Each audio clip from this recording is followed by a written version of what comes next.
Gospel artist gwe tulinawo e Kampala ina management eri on point katuno nkuba lusekolo. Ladies and gentlemen, allow me to reintroduce my artist in the building right now. Josh Media, newly signed gospel artist gwenina olunako olwaliro. Eno ndowooza ye press yemi gwe nakalaba ndozo banze muto mu gospel industry. I don't know, you and I beg to be corrected. But yem press conference je nakagendako nga bakuteese just to unveil a new management. Wagwan my guy. Everything Chris. What it good? Indeed so good. Endo nge kutwalita. Eno tujikuba. Tujikuba. So officially back unveiling. Yep. Omwezi oguwedde. Wo muyimbi omu nabadde naye ku mpewo wano n'ambuuza MC Matsi wali on ground. Josh Media okuva lwe unveiling. What's on ground? Tune wamanyi weri tabajiwulira. No wamanyi weri. Era tugenda okujja ku pressure. Ngomede wamanyi weri. Yeah man. So chechi liko ground management empachi yakola kitugamba ntino omuyimbi we gwanga officially yafunye manager akataka tukalaba ko wali eri apartment ye chanja yayi musedda kiri kitambula. What do we have? Obaye kati mu ndongo ya Yesu ekisinga obukulu era ekirimu kugulumiza Katonda. Kasoso sayo mukama. Ebisigadde byonna bibagomete naye nga ekirabwako ekiriwo. I'm having a video with Chirash Entertainment. It was shot by Chirash. The audio was done by Chirash Entertainment. So we are pushing. The song is on the ground. It is performing really very well. They are giving me a very good push. Okay. So ngekintu kikwasaganya banyambako. Actually sibewoka banyambako but bajja on board because previously I'm working with Bogole Promotion as well as 16 Promotion. And Josh Media Music Empire. Mukama yeka. So netwegatibwako Chirash Entertainment okutuyambako okupushing ebintu biteka mukawuba bikolechi byangu wefan. So we're really doing very well and kudos to Chirash Entertainment. Yep. You know, this thing of management and so all, I was talking to another artist, Skena mo disclosing na yenga ngambantino in the gospel fraternity, bidi you either an artist or a minister. And if you're a minister, you don't need a management. If you're an artist, you need a management. Josh Media muwereza oba musanyusa oba he's just an entertainer. The Josh Media is a gospel minister. Negadi kadi ekyo kyogedde abantu tulina mafuta ganjawulo man. Okitege katoya mafuta gage nagange gange. We gifted different in the gospel industry or in mu bintu bya Katonda.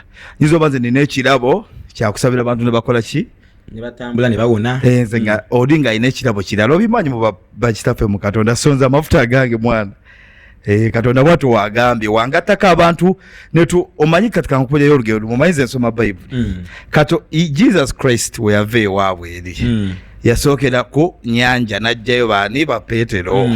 Okitegera najjayo abantu waliwo yasanga abali bawoza nabona abaleta. Kalinze wenzija with ministry. Nefuna abantu abenjawulo abankwate kutupushinga ekigambo kya Katonda kituuke ku muntu wa wansi.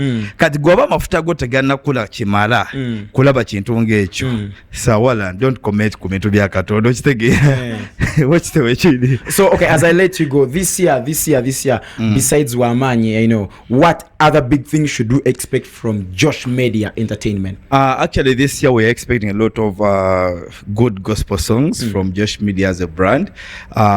Currently we are working on a lot of projects and a lot of things, you know, bili kutambulira wansi. By the way, it is about only Josh Media to shine because me Jesus gave me a shine already.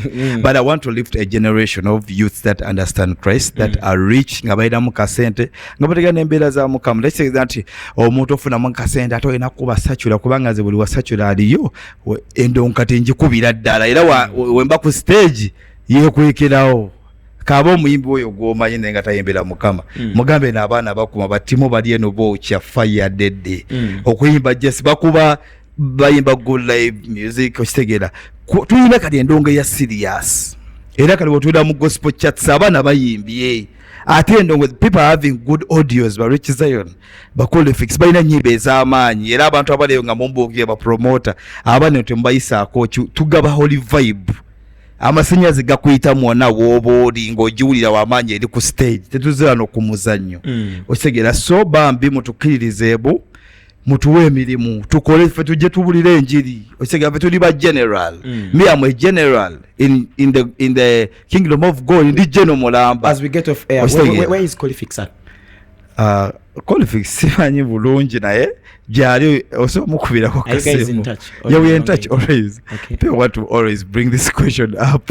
Okay, remind us about your handles as I let you go. Yeah, Josh Media everywhere. You wanna stream my music? Josh Media's music is on YouTube. Josh Media's music is on TikTok, Spotify. Bale mu following. Eno tujino ya serious tekuleka mu katebe. Ekuleka ogaggawadde, ekuleka ekuggyeko stress, ekuleka osanyuse nga n'amaka gabadde gageteze disorganized gazzeewo. So fe tujjudde omwoyo bannaye, tujjudde what we call holy vibe because we represent Christ here. Okitegeera. Tumira manager nkujja kumpa. Bale tumira Chirosh Entertainment, tumira 16 Promotion, tumira Abantu Trust Shoes n'abantu team Josh Media. Kyemanje muli mulaba bale kuwagira mwongere okunywera mu Katonda abaagala nnyo era ebyammwe ebijja jjuki atakeera takerewa. Big up KTV na administration namwe bale kutubererawo ne mubanga endongo yafu. Blessings anytime. I saw you rub shoulders with my long time old friend Musa Semwanga. Big up my guy, big up. Let me take a breather, but when